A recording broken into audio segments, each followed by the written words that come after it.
Welcome back to the channel, YouTube. Dan with Mulholland Billiard Channel, back with another video, and I had to get a bigger case, and I didn't want to break the bank. Things are a little bit tight right now going on with all kinds of stuff with the business, but I ended up pulling trigger on a J&J 4x8. The red one I bought is not listed anymore, but I wanted to keep it here on the eBay screen. I got it from eBay. I wanted to show you my price and the whole 9 yards. This one was a little bit cheaper, looks very, very similar, but I never heard of that company, and I just kind of thought that maybe J&J would have a little bit more of a reputation to uphold, I guess. And then this one here was the cheapest option on eBay. I didn't love the color. They did end up I hit watch, and they did send me a little bit of a discount, but I still ended up going with this J&J 4x8 right here from this place, but it's in red. You'll see in a minute. I got it for this price, and I had it within 2 days, which is crazy. The one thing I did want to mention is here's the picture that you see online, and you'll see in the review what it actually looks like and how much more room there is down in this case than the pictures show you. But anyway, if you have any questions, let me know below. If you want me to review a different case, also let me know that below. Anyway, let's get into the video. All right, guys, this is the unboxing. Just pulled it out of the all brown box. It didn't come in like a J&J box or anything, but it did show up like this, plastic wrapped. This is a J&J 4x8 review. So let's put this camera down on the tripod here. Let's get a look at this inexpensive budget case that I had to buy. I had a 3x5 that I had, just not quite big enough. Being a Q guy, repair and builder, you show up to a place with a 3x5 and you end up sometimes just simply needing more room to get stuff back to your house for repairs. Or if you're taking a Q you just built to somebody, sometimes you just need more room. So this is what she looks like. As you can see, I will say first off, compared to the pictures that are online, these holes for the Qs are infinitely bigger than what they look probably on this video and probably in the pictures when you're looking at these online. That's much bigger in there than I thought. This top like chalk pouch comes with a piece of foam in it to keep it from compressing. That's just for small tip tools and things like that. Pieces of chalk, which you can buy at DM3 on Facebook. A little bit bigger pouch. This is for more like tip tools and gloves and things like that. Once again, you can buy those from me on Facebook, DM3. Then a nice big jump pouch. Very nice.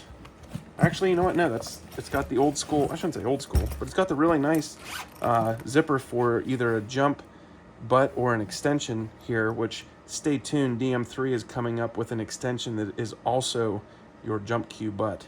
So if that sounds interesting, drop a subscribe and drop a like. But this is a badass case. We've got double zippers. I know it's made in China, but everybody reviews the really expensive cases, and I just wanted to get one of these cheaper ones and bring you a review on it. So this is the unboxing, double straps, 4x8. We will put some cues in it here now and see what she looks like. All right, so I got a couple different types of cues out. I got my personal cue that I made for myself with the carbon fiber and a kill wood. I got the cue I won playing juniors back in the day. This is just a random jump break cue. And this is actually the Sneaky Pete I'm giving away when I hit 1,000 subscribers. And there's a jump cue. So we're gonna try to put all that in this $210 case and see how that goes. Back onto the tripod we go. Okay, custom butt, a little bit longer than usual. So we're gonna get a different, we're gonna see how that works. See, okay, now we're good. So that's my 30-inch butt that I made. We're good on the length. There's my Pachauer I won in juniors. Poison jump break. And the giveaway cue. And this is how you should do this in almost all cases. Almost all cases. Butts in first, bumper end down. And this is just my 2 cents, but then we go with, let's say, kill wood beside the butt I made. And we're gonna do carbon fiber beside that one.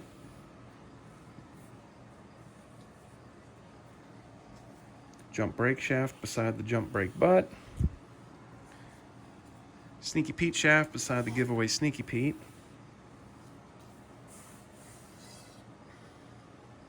314-2 beside the Pachauer. And just to see how it fits, we're going to put the jump shaft over here and crowd the area with these shafts and see how it goes. Look at that. I mean, whew, that fits great. Absolutely great. Let's zip her up.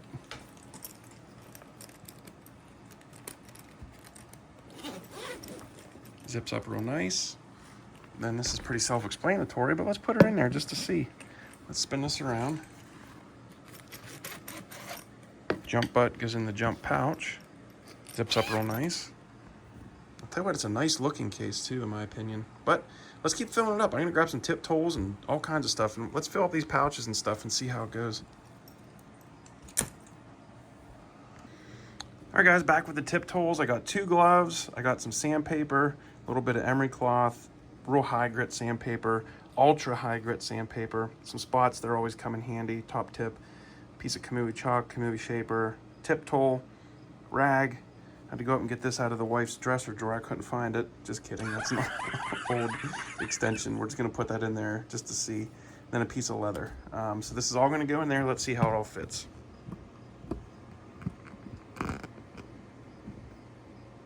So I'm going to go with just the chalk up here in the top pouch.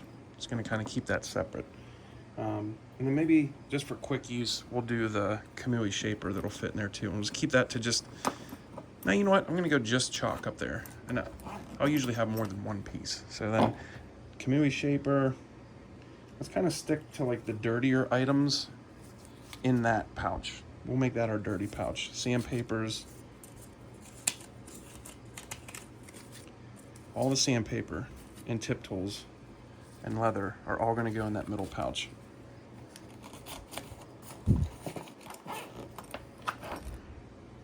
And down here we'll call this the clean pouch. Try to keep this as clean as possible. So this giant ass extension, by today's standards, extensions are nowhere near that large. We're going to go with 2 gloves. We're going to go with our rag. We're going to see how that fits in there. Now keep in mind the jump butt is still in the other side of this pouch, so oh my gosh, this case is actually legit. So what I'm going to actually do is I'm going to fold these up and put them up in the top pouch with the chalk. Boom. That is everything. Everything you need. And I just put the case on my shoulder, and these straps, single or double, are super, super comfortable. The look is great. The feel is great. It's going to easily fit 4x8, and it's not going to be an issue whatsoever. And like, I might take this to like a local place, and I might get some of my stuff embroidered on here. So subscribe down below, and I'll post pictures whenever that gets finished up. But overall, I would rate this case very, very high. I usually do ratings out of 10. I would put this up there, you know, a solid 8.5 out of 10. I mean, look, I know that it's not a Jack Justice. I know that it's not as flashy as some other cases, but let's be honest, for the money and for how versatile it is and how well it will work, you know, the only reason I didn't give it a 10 out of 10 is because it remains to be seen how well it holds up. And it might not be quite as good looking as some of the other ones. But let's be honest, for $200 and some shipped, how do you beat that for a 4x8?